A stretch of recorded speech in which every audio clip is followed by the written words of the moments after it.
Did you know that Jabra is not just launching a brand new amazing video collaboration bar for small rooms with the PanaCast 40 VBS, it's actually revolutionizing the packaging itself. Why is that a big deal? Well, I can tell you that it's not just because of a fancy new box, but it kind of is because of the fancy new box.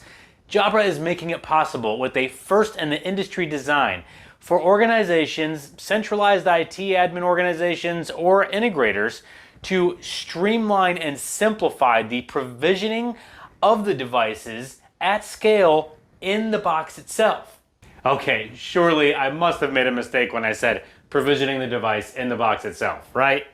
Nope. I am actually talking about a centralized IT function being able to provision at bulk devices without ever removing them from the box before they ship them on to the proper geographic region.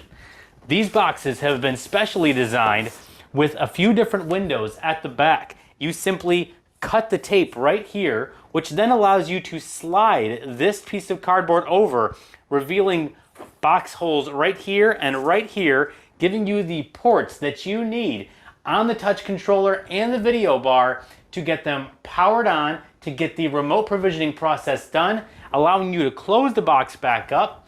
And then at the top of the box, you can put all the relevant information that the local on-site IT admin will need to put the box in the right room, plug it in, and complete the remote provisioning process. Now, try to tell me that being able to centralize the provisioning and deployment process without ever removing hundreds or thousands of devices from their boxes before sending them on to their final remote geographic destination for secure final provisioning is not the coolest thing ever. It's the coolest thing ever. So if you didn't know that the PanaCast 40 VBS is going to come with this very cool new provisioning process, well, now you know.